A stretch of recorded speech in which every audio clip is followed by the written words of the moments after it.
ရန်ကုန်မှာ2025ရဲ့ပထမအဆုံးမိုးကဒီနေ့စရွာပါတယ်ဧပြီလဒုတိယပတ်ထဲမှာပေါ့ငယ်တော့ဆိုလို့ရှိရင်အခုလိုမိုးရွာလို့ရှိရင်ကျွန်တော်ဘောလုံးစင့်ကန်တာကြီးရရန်ပြောဖို့ကောင်းတယ်လေခုတော့ဘောလုံးကန်တဲ့အသက်ရွယ်မဟုတ်တဲ့ခါကျတော့ခုကမိုးရွာပြီးချင်းလမ်းဆင်းလျှောက်တာဖြစ်ပါတယ်အဲ့မှာဘာသာသတိထားမိလဲဆိုတော့ကျွန်တော်ရက်တော်ကြာမေးနေတဲ့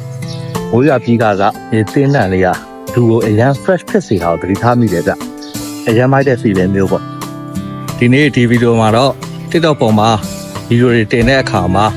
လူတွေကိုယ့်ဗီဒီယိုကြော်မသားအောင်ချက်ချင်း emotion ဖြစ်သွားစေတဲ့ storytelling လေးတွေကိုဘယ်လိုဖန်တီးလို့ရမလဲဆိုတာလေးကိုပြသမှာဖြစ်ပါတယ်မင်္ဂလာပါဒီကွန်းရဲ့ဖောင်တာကိုစရာပြောပါ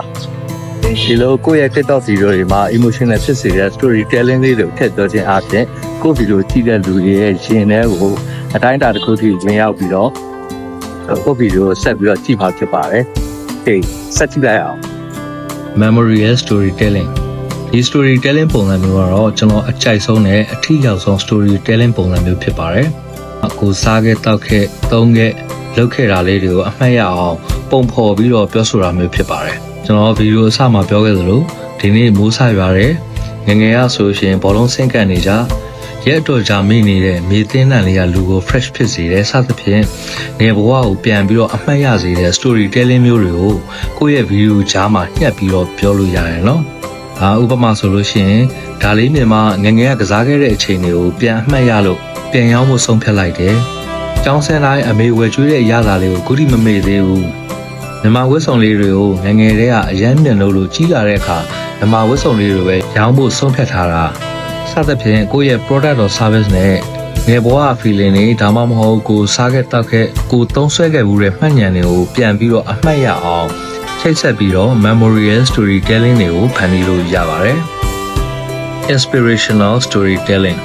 အားနည်းချက်တွေအစမပြေမှုတွေအဲ့ဒါတွေကိုအပိစကားပြောတဲ့အလုပ်ပြတဲ့ storytelling ပုံစံမျိုးဖြစ်ပါတယ်ဥပမာရှိသူမဲ့စုလေးနဲ့တခြားမှာသွားပြီးတော့သပင်သွားခောက်တာပုံမထွက်လို့တော်တော်စိတ်ညစ်ပြီးတော့မမေတို့စီကိုရောက်လာတဲ့ညီမလေးကိုအရမ်းမိုက်တဲ့ပုံလေးသွင်းပေးလိုက်တာဝမ်းသာလွန်းလို့ငိုတော့ငိုသွားတယ်ဆိုတာမျိုး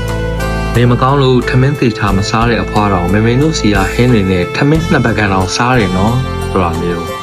အစမပြေတာရင်များနေတဲ့အချိန်မှာခေါင်းအေးဖို့လိုလာပြီဆိုလို့ရှိရင်မမေတို့စီကဒီရှမ်ပူလေးအကြောင်းကိုပြောပြပေးရစီစသဖြင့်အစမပြေနိုင်တဲ့ pain point တစ်ခုကိုထောက်ပြပြီးတော့ကို product or service နဲ့ချိတ်ဆက်ထားတဲ့ inspirational storytelling လေးတွေဖန်တီးလို့ရပါတယ် life altering moment လို့ခေါ်တဲ့ success story တွေကိုတေချာပုံဖော်ပြီးတော့ storytelling လေးတွေဖန်တီးလို့ရပါတယ်ဥပမာဒီဆိုင်လေးမဖွင့်ခင်တော့ဘယ်လိုရုန်းကန်ခဲ့ရတာနေမချိန်မှာဘယ်သူမှမကူညီပဲကိုအားကိုကူခဲ့ရတာဘာမှမရှိသေးတဲ့အချိန်အားငယ်တိမ်ငယ်စိတ်တွေဟာအခုချိန်မှာဘာမှမဟုတ်တော့သလိုပဲစသဖြင့်ကိုယ့်ရဲ့ success story တွေကိုအောင်မြင်လာအောင်ပြင်မကူညီပေးသူတွေရဲ့ကျေးဇူးတရားတွေနောက်ပြီးတော့ဆိုင်ခွဲတွေဘယ်လိုဖွင့်နိုင်အောင်ဘယ်လိုလုပ်ခဲ့ရတာစသဖြင့် life altering moment လို့ခေါ်တဲ့ success story တွေကို storytelling လုပ်ပြီးတော့ဖန်တီးလို့ရပါတယ်ခုဆိုလို့ရှိရင်ကိုဖန်တီးတဲ့ TikTok ဗီဒီယိုတွေမှာ emotional ဖြစ်စေတဲ့ storytelling လေးတွေကိုဘယ်လိုညှက်ပြီးတော့ထည့်ရမလဲဆိုတာသိသားလိုက်ပြီးလို့ထင်ပါတယ်။သုံးကြည့်ကိုလည်းအကြံပေးတင်ပါတယ်ခင်ဗျ။ဒါကိုလည်း TikTok marketing နဲ့ပတ်သက်ပြီးတော့အကျိုးရှိစေမယ့်အကြောင်းအရာတွေကိုအများအားဖြင့်တင်ဆက်ပြမှာဖြစ်လို့ဒီချစ်ကုန်းကို like and follow လေးလုပ်ခဲ့ကြပါဦးနော်။ Sorry ကြည့်ရှုပေးလို့ကျေးဇူးတင်ပါတယ်ခင်ဗျ။